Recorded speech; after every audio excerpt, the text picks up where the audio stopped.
Alright, so how's it going? I'm Mr. Bill, and today I'm going to be doing a tutorial on how to make your own device in Ableton that just glitches stuff up in different ways constantly without you having to really do much to it. So the first thing I'm going to do is I'll chuck some kick drums in just to get a bit of a 4/4 beat happening. So what I did there is I just highlighted a section on the grid, pressed Ctrl D to duplicate, highlighted them two, pressed Ctrl D to duplicate, highlighted them four, press Ctrl D to duplicate a couple more times, and there we have it. We've got a bunch of kick drums. I'll turn this channel down -12 just because I don't want it to be clipping on the master. So far we've just got kick. Whoops, live mode's on. This little red box up here means you've been playing with live mode, which is this out here. So if you want it to play in session mode, you'll see that you go to play it and everything just grays out, and if you want stuff to play here in session mode, you'll have to turn that off. Arrangement mode. So there you go, some kick drums. I'll just rename that channel kick. I've got a analog device open in this MIDI track here. I'll just rename this channel bass because we're going to be using it for bass. I'll make a 4-bar MIDI clip, so what I do is I highlight bar 1, bar 2, bar 3 and bar 4. You might find that the end of the section you're highlighting to up here is named 5, but that just means it's the end of bar 4. Then I'll press Command Shift M and that will create a MIDI clip. And then I'll double click on that MIDI clip and it'll open up a piano roll down the bottom here, and here I can start just chucking notes in. So I'll just make some long bass notes and we'll see how that sounds. Make another one here.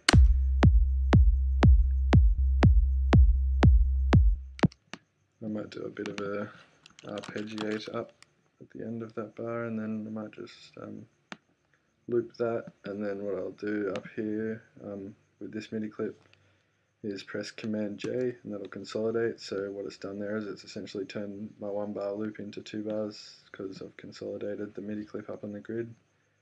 And then I can change the second bar up a bit so it's not exactly the same. So I'll just might change the sound of the bass a little bit just so I can hear it a bit better. I'll move my release down and I'll move my sustain up, so basically as soon as the MIDI note hits it comes in, as soon as for the time that the MIDI note is playing it's full volume, and then as soon as the MIDI note stops playing it just cuts off straight away, it doesn't have any decay. At the moment we're listening to a pure sine wave, which is kind of just really hard to hear at bottom, at really low frequencies. Essentially all you use that for is just to create sub noises and just add a bit of punch to your bottom end, so might make that a square wave which is a bit harsher and a bit easier to hear.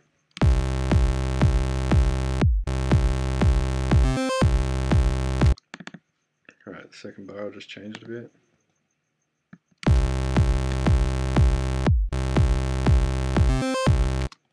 Might make that note come in a bit later. Might make it come in there.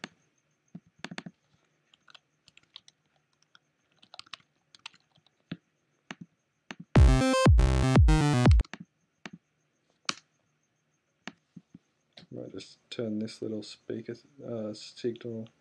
It's like a little thing up in the top left hand corner of your piano roll. It looks like a pair of headphones. Basically, if you press that, you'll be able to hear the notes once you've clicked on them in the piano roll, and that way you can just sort of get a feel for what kind of notes you're putting in rather than just drawing randomly. So what have I got here?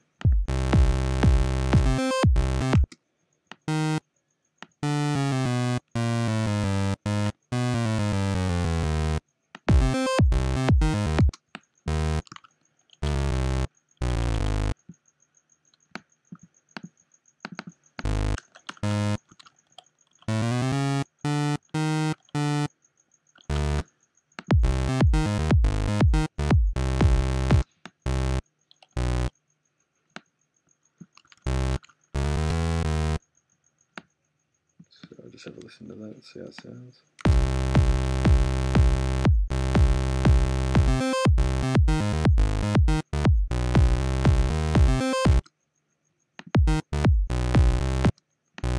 That sounds a bit weird to me, so I might just play with that a bit.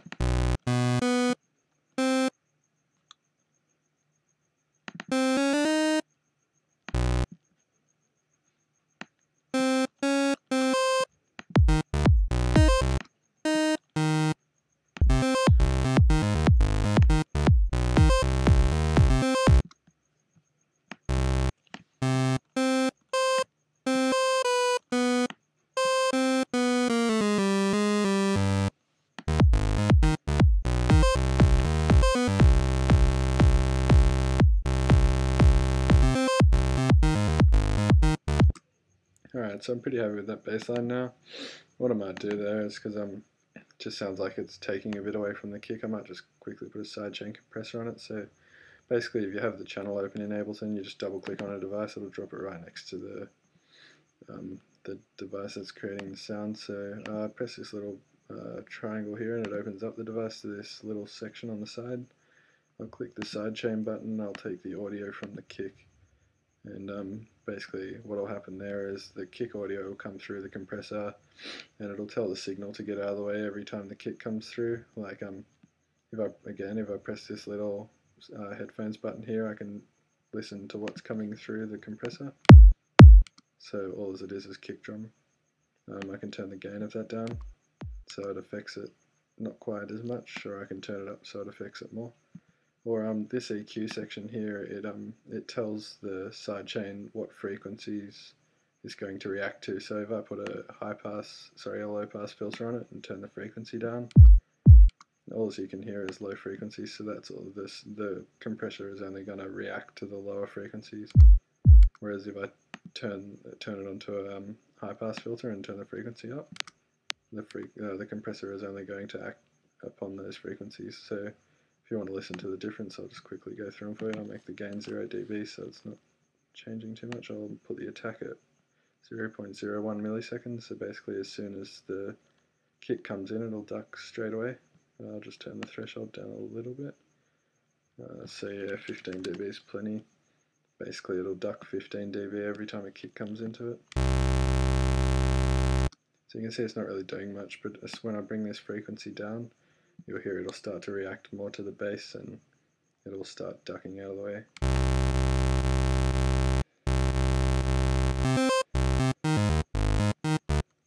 Yes, that's pretty cool. So I'll just get rid of the EQ because we don't need it. It's just interesting to know what it does.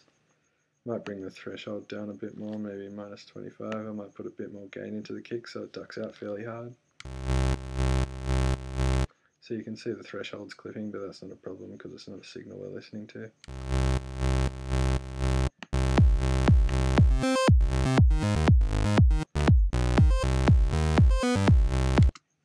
Alright, so that's pretty cool. So now what I'm going to do is, I'll just see what it sounds like an octave lower.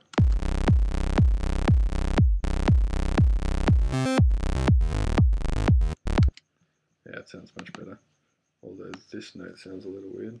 I might make that there, and I might have that arpeggiate up.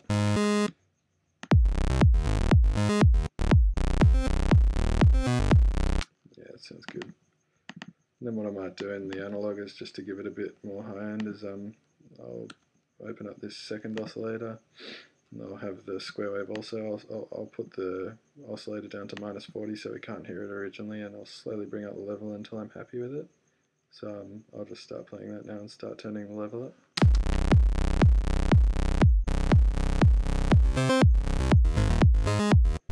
Yeah, I'm happy with that at minus 10 dB. I might add a little bit of noise again. I'll open the color right up and I'll turn it right down and I'll start bringing it up until I'm happy with it.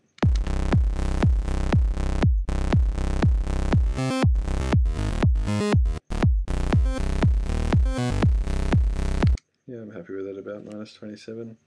Just adds a little bit of dirtiness to the bottom end there. Yeah, it just makes it sounds really good when you filter it with noise in it. So I can turn the resonance up to about 40% maybe, and if I start messing with this filter, you'll hear what the noises are doing to it. It just makes it sound nice and sharp.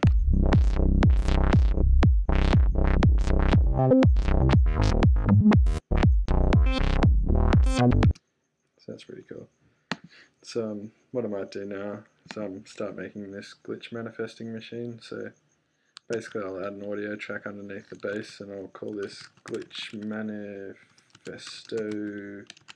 extremo. There we go, we have our glitch manifesto extremo channel, and then I'll make that an in channel and I'll send the bass to it. So the bass is now going to glitch manifesto extremo, and at the moment nothing will happen, just the bass will come through that channel. It's not really doing anything interesting until I start building on it. So now what I'm going to do is I'll add an instrument rack and oops, by default I've already got some form of instrument happening. So I'll just take everything out of that and I'll start building my own chain. The first thing I'm going to do is make a dry channel, then I'll create another chain, create chain, and keep duplicating that. I'll do about 8 of them, so we've got dry and then we'll have 7 effects, so 1, 2, 3, 4, 5, 6, 7. So now we've got 7 effects and a dry. At the moment there's no effects in any of it, so I'll start putting some in. I think the first thing I'll do is a redux. I'll just add a little bit of downsample, and that should be plenty enough. I really should be doing this in an audio effect track actually. Doesn't really matter, I'll just use an instrument rack. Actually no, I'll use an audio effect track. Just so I don't have the little section saying chuck a instrument in.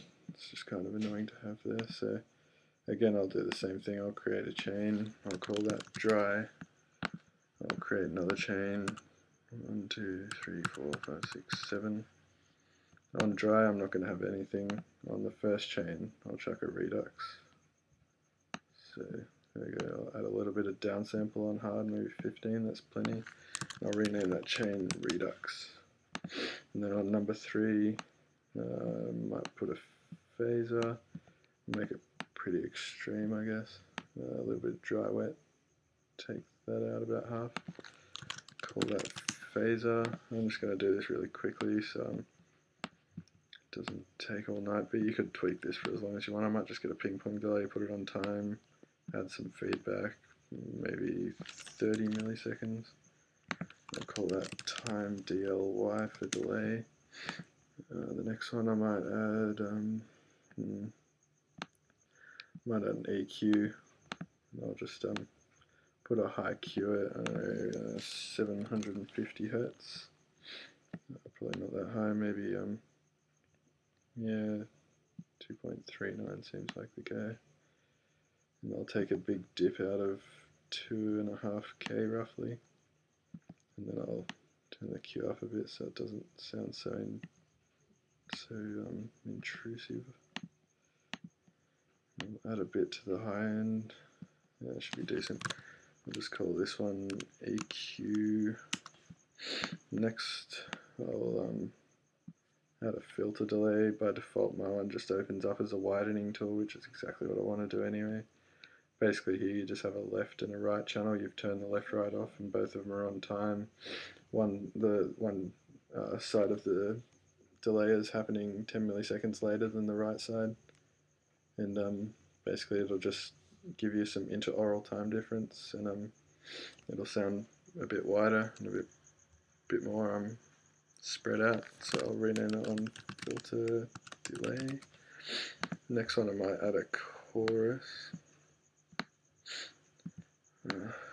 Just make that bit of feedback and bit of amount stuff and see how that sounds.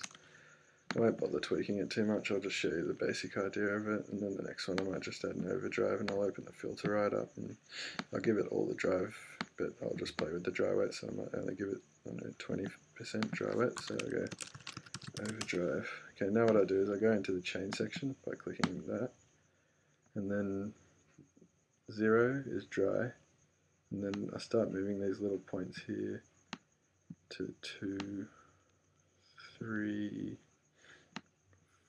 4, 5, 6, and 7. Basically the way you drag those is you just put your mouse near it until it turns into this little sideways arrow line thing, and you can just drag it anywhere. So basically what I'm going to do now is I'm going to create a bunch of empty clips here with just envelopes in them, and that'll give me the option to put in an automation line or an envelope that'll tell the clip to go to one of these chains. So what I'll do is I'll just I'll just go into arrangement and quickly record 1 bar of audio. So I'll go from bar 6 to bar 7.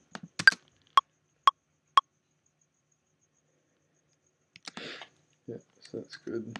So I'll take that and I'll just loop that 1 bar of audio. Not that we're going to use it all anyway, I just like to be kind of anal. And I'll what I'll do to start with is go volume, and I'll just make a really quick dip in volume, so it kind of acts as a gate almost, and I'll just see how that sounds when I loop it. Actually, I'll have to loop it at 16ths to kind of get the effect on it.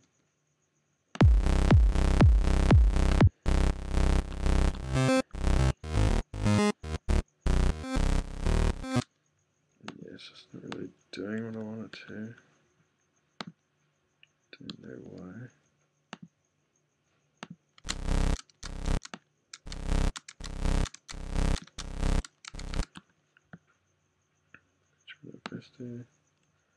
Yeah. It's interesting. I should be doing one, two. Maybe I'll go audio effect track. Mixer volume. I'll try that.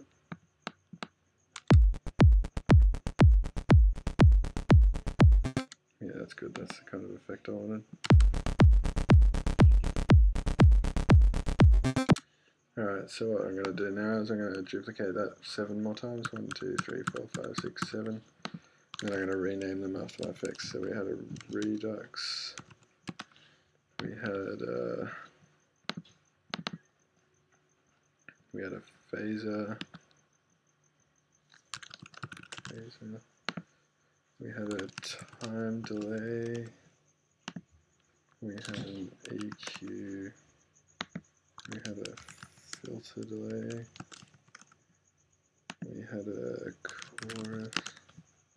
And I think the last one was an overdrive. Yeah. Overdrive.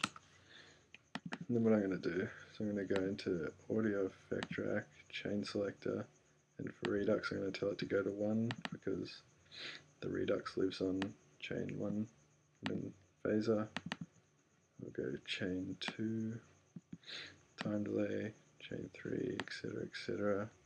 Till I get to the end. So chain 4 for the EQ, chain 5 for the filter delay, chain 6 for the chorus, and chain 7 for the overdrive. And even though we have 8 things, we still only get to the number 7, and the reason why is because the first number is 0 on here. Another application for this is you might load up like 3 or 4 effects and you might make these chains longer. Where you like drag your mouse over until it turns into this little bracket, you can make them longer, and you might make them like, I don't know, 40 or so long and put 3 or 4 of them in, and then you can map this to a knob on your MIDI controller and you can just sweep through all these different effects. It's really cool. And you also have this option to do volume fades on them by grabbing this top bar and dragging it like that. You can see it's created a diagonal line, and that just acts as like a volume fade, and then obviously you fade the next one in and it just creates smooth sweeps through effects. It's pretty cool.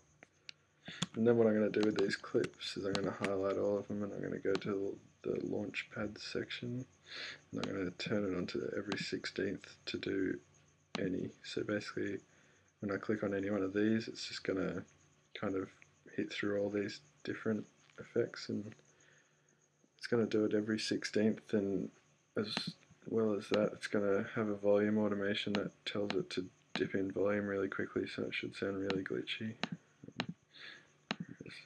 Mixer, chain volume, so yeah, should be pretty cool. We'll see how that sounds.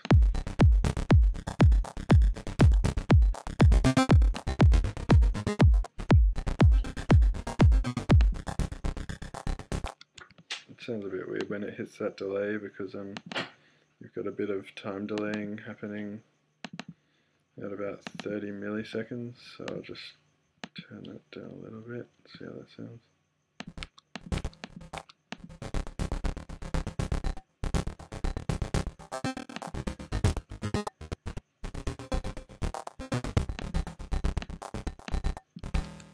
Yes, that's pretty cool. What I might try is every 8th note. Might sound a bit better.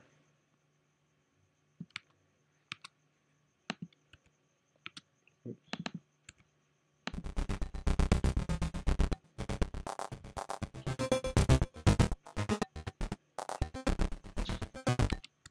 Yeah, so that's pretty cool. I might see what happens if I run a beat through it. I might grab a beat, and I'll grab a little bar here. I'll just run an arm in loop through it, see how that sounds. Just loop that. I'll send that to Glitch Manifesto Extremo.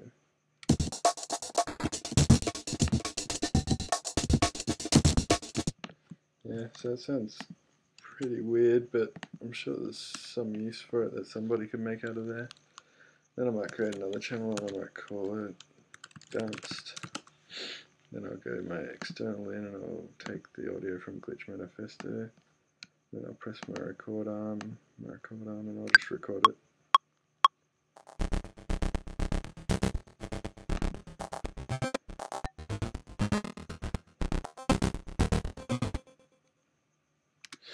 Alright, I'll get rid of those. See, it's recorded down the clips that it was using. You could even arrange these in here if you wanted. You can move the clips around to where you wanted them. Create your own more arranged glitch, but I like kind of the idea of having chances happen that you wouldn't necessarily think of. So what I'll do now is I'll take this bass line and I'll just slice it up in different ways and see what we can get.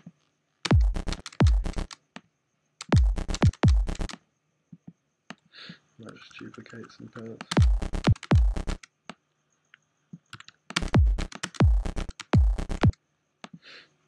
Just repitch some parts, take some big chunks and reverse them.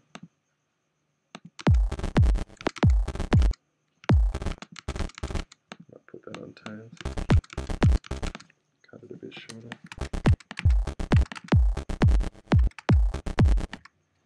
It sounds a bit weird, I might just take that first bit. I'll just take a couple of these hits and put them over here.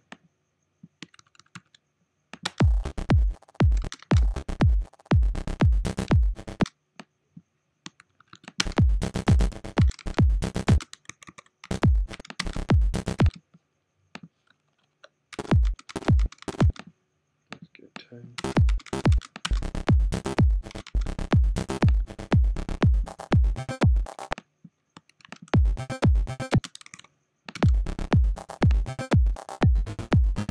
You might take this and you might use that sine wave now just to give it the punch that it needs in the bottom, because it's kind of just sounds like a bunch of high-end stuff. So that's a bit too low, maybe go an octave. That sounds pretty cool as a sine wave actually.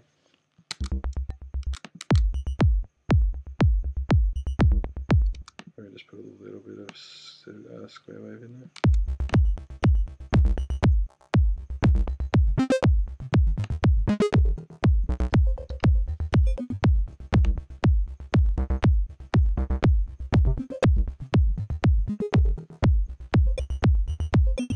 That sounds pretty cool, sounds kind of like minimal tech or something. So yeah, well, that's my tutorial anyway. I thought it was pretty cool. If you can create anything cool out of it, feel free to send me an email or show me a application you've used it for. Anyway, yeah, cheers for watching. Check out my website, it's almost finished. It's mrbillstunes.net. Yeah, I hope you enjoyed. Take it easy.